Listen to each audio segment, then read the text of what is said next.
Katanya punya Jokowi, ijazahnya asli mana? Mana aslinya? Anda mantan presiden, kita ingin bersilaturahmi, minimal halal bihalal. Saya pernah sekaligus ingin bertanya, lu nggak pernah nunjukin ijazahnya yang asli. Saya mengutip hadis riwayat Ibnu Abbas ya, yang menekankan bahwa beban pembuktian itu ada pada orang yang menuduh. Jadi bukan pada orang yang dituduh. Nah, beban pembuktian itu ada pada orang yang menuduh. Jadi bukan pada orang yang dituduh. Nah, 2 minggu akan datang, saya minta masyarakat dengan kecerdasannya untuk bersikap. Jika 2 minggu akan datang, hakim tidak tegas juga karena minder dalam menghadapi eksekutif atau presiden, kita berharap kita lakukan pengadilan rakyat. jadi kewajiban untuk membuktikan suatu tuduhan itu kan pada orang yang menuduh, bukan orang yang dituduh yang harus membuktikan, apalagi majelis hakim disuruh buktikan. Hakim itu kan netral, dia tengah-tengah. Ada para pihak bersengketa, ya bilang ya silakan ajukan bukti-bukti. Satu lagi pernyataan Anda tadi, harusnya orang yang berani menyatakan ini palsu harus bisa memberikan yang asli. Tapi di sisi lain Anda membenarkan juga Bang Tri, dalam arti dia sudah melakukan proses penelitian 3 tahun, ada ciri-cirinya sudah dibuktikan depan hakim, stempelnya aja beda, tahunnya beda. Anda nggak tahu itu, tapi Anda sok tahu gitu loh. Anda bagaimana? Sanggahan Anda bagaimana? Nanti kan dinilai oleh hakim, mana yang benar, mana yang salah. Lalu hakim kemudian memutuskan.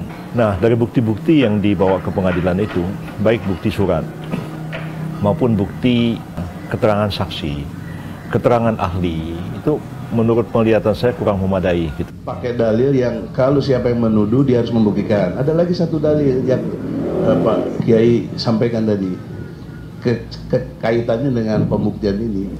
Ketika di PN, Bambang Tri dan Gus Nur dihukum 6 tahun, tuntutannya 10 tahun.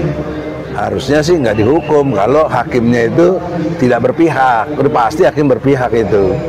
Nah, karena ketakutan Tuhannya Jokowi, ya, bukan Allah.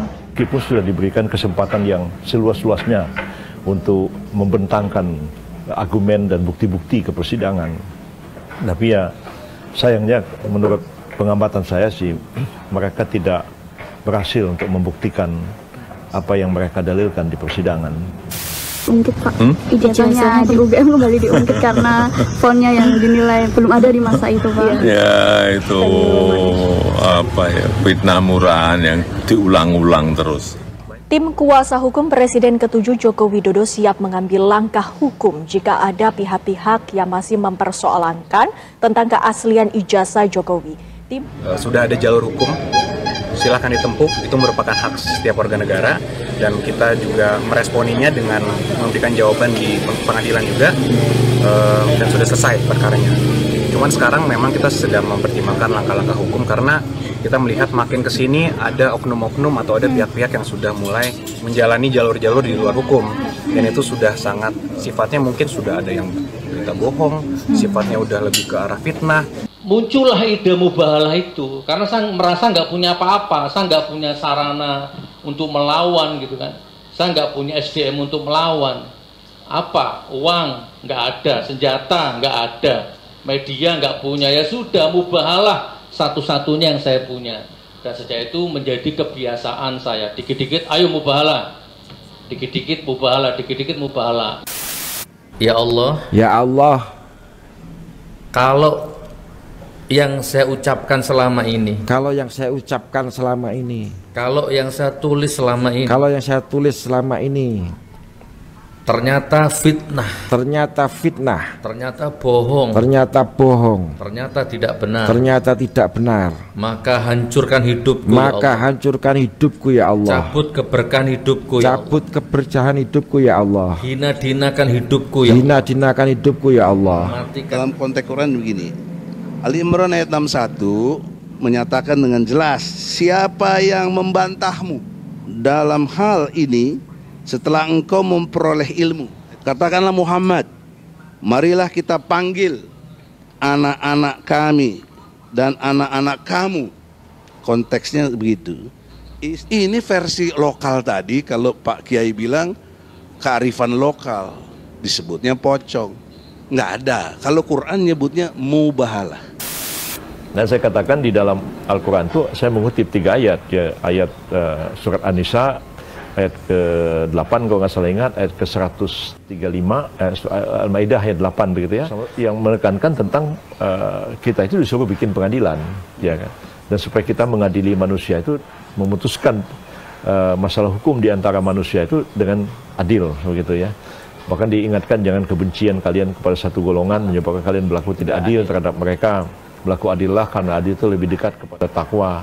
Bahkan saya sebutkan ini surat An-Nisa ayat 135 itu mengingatkan ya para hakim dan semua pihak ya supaya kita itu menegakkan hukum dengan adil. Oleh karena itu tidak bermaksud menggugat siapapun, tapi ini refleksi tauhid. Kalian kan beriman, para pejabat, kau kan beriman. Allah bertanya, apa yang telah kamu kerjakan? Persiapan mentalitas dan kerjamu yang konkret untuk hari akhir kamu itu. Karena Allah maha teliti, Allah akan perlihatkan nanti hasil kerja kamu. Contoh nanti surat 9 ayat 105, Allah akan viralkan apa yang kamu kerjakan. Allah lihat lagi banyak ayat-ayat yang berkait dengan pertanggungjawaban akhirat. Oleh karena itu kita dalam rangka sekarang adalah menjalankan perintah Allah dalam surat ke-61 ayat 4, Sofan ka'annahum bunyanu marsus. Kalau mau diperdebatkan, ini nggak akan selesai, ya. Katakanlah orang Islam suruh berdebat sama orang Hindu tentang Tuhan, ya jelas konsepnya beda. Ya kalau berdebat terus nggak akan selesai. Begitu juga misalnya orang Yahudi suruh berdebat sama orang Kristen, nggak akan selesai. Jadi terhadap hal-hal seperti itu dikatakan, biarlah Allah akan memberikan keputusan terhadap apa yang kalian perselisihkan itu di akhirat nanti. Matikan aku ya Allah dalam kondisi kafir, kufur dan mengenaskan. Tetapi ya Allah, kalau ternyata apa yang saya katakan selama ini, yang saya tulis selama ini, benar adanya, maka hancurkan, laknat, hina dinakan, cabut berkah rumah tangganya, cabut berkah rezekinya, siapapun saja yang menantangnya, yang tidak mempercayainya. Bahkan saya lihat Anda profesor luar biasa, anugerah Allah. Anda punya teori nggak? Siap. Teori Anda punya nggak? Apa teori Anda?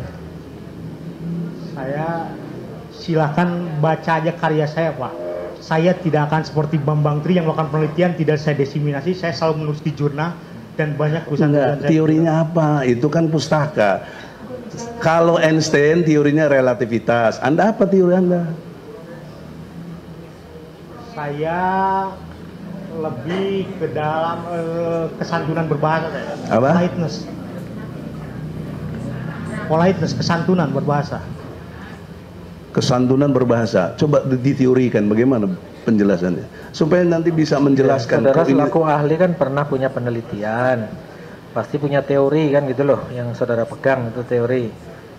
Apalagi sudah doktor kan biasa kalau doktor sehingga kan jadi disertasi. Oke, disertasi kan mesti ada teorinya. Baik, saya menggagas teori tentang politeness yang mulia, teori tentang kesantunan berbahasa yang dikaitkan dengan kutub wajah negatif dan positif yang mulia. Jadi kesantunan berbahasa itu selalu dikaitkan dengan hilangnya wajah seorang atau malu yang mulia. Jadi tuturan yang tidak santun itu tuturan yang dikatakan sebagai FTA, face restricting act yang mulia, sebagai tindakan yang mengancam wajah. Kesantunan berbahasa, kesantunan berbahasa berpengaruh kepada wajah seorang. Jadi itu tuturan teori. yang tidak santun itu tuturan yang dapat membuat malu wajah itu orang teorinya. Dan jangan lupa masyarakat belum paham bahwa ijazah Jokowi itu tidak cuma UGM, SD, SMP, SMA, itu semuanya nggak ada catatannya. Bayangkan ini orang bagaimana tuh. SD, SMP, karena waktu itu yang jadi saksi kepala sekolah. Kalau sebelum-sebelumnya sejak 2 tahun yang lalu isu soal ijazah ini kita tangani dalam satu perspektif. Ini beliau sebagai pejabat publik, di mana masyarakat boleh saja mengkritisi. Tapi yang perlu diingat hari ini adalah Pak Jokowi sudah menjadi warga negara biasa. di mana setiap warga negara dalam hak asasinya memiliki privacy. Ini yang perlu juga dicermati oleh semua pihak, bahwa beliau sudah masuk dalam kehidupan pribadi sebagai warga negara, ada perlindungan privasi, sehingga kita harapkan tuduhan-tuduhan yang tidak kontekstual mungkin untuk tidak dilanjutkan.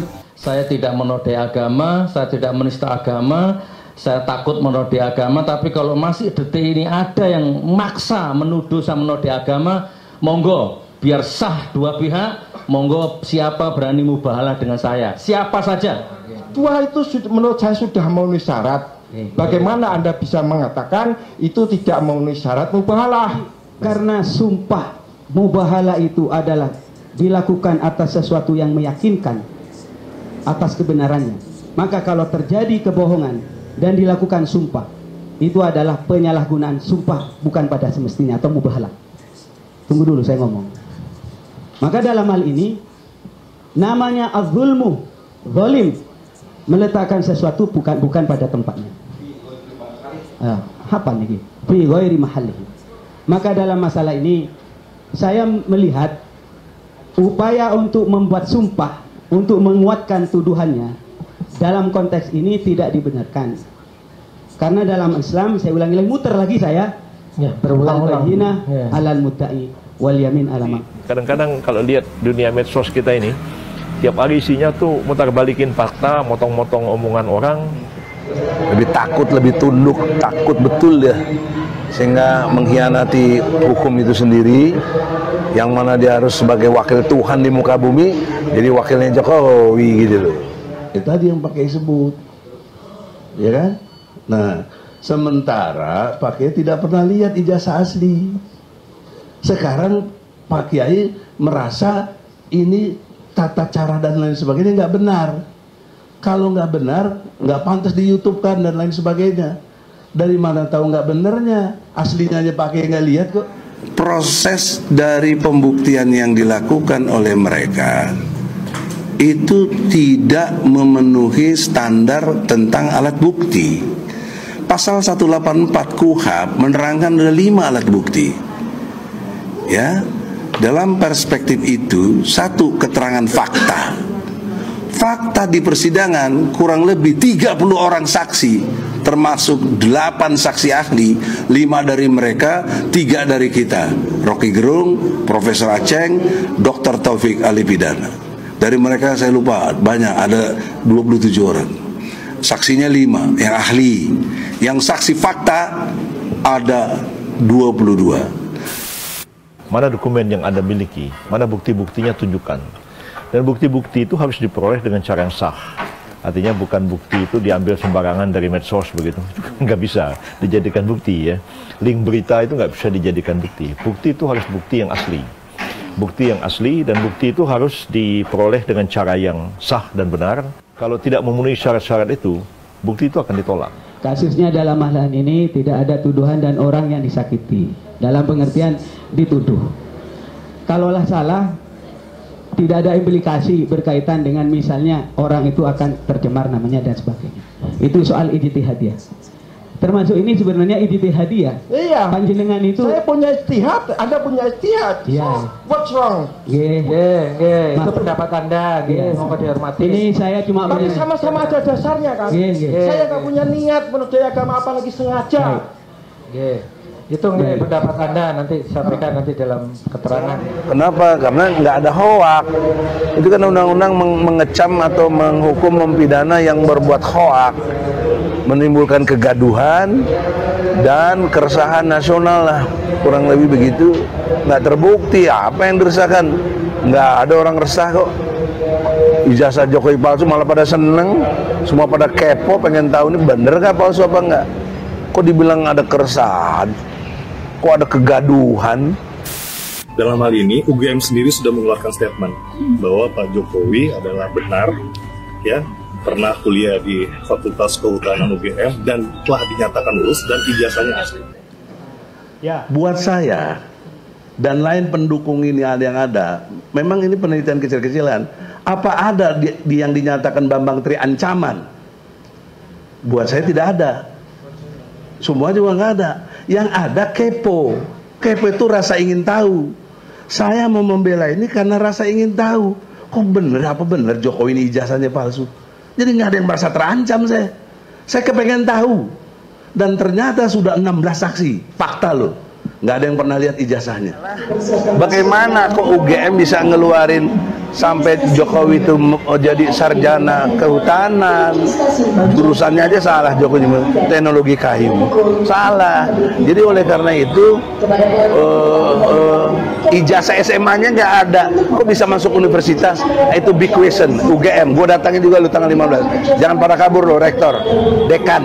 Sebenarnya kita juga bingung nih, kenapa masih ada juga pihak-pihak yang menanyakan juga mengenai keaslian ijazah Pak Jokowi.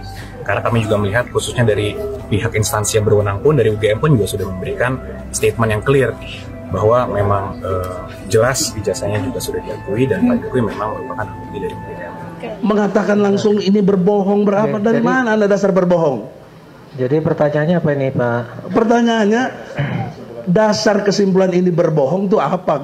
Kebenaran aja dia nggak paham tadi. Ini berpikir aja nggak bisa. Ini ada nah oleh karena itu majelis dalam hakim BAP saudara ini disampaikan oleh Pak PH penasihat hukum tadi, kata-kata tadi itu ada. Jadi ditanyakan dasar ya, dasar Anda menyampaikan kesaksian seperti itu apa? Itu aja, silakan dijawab. Ya. Itu kan bisa dijadikan sebagai satu bukti dibawa ke persidangan.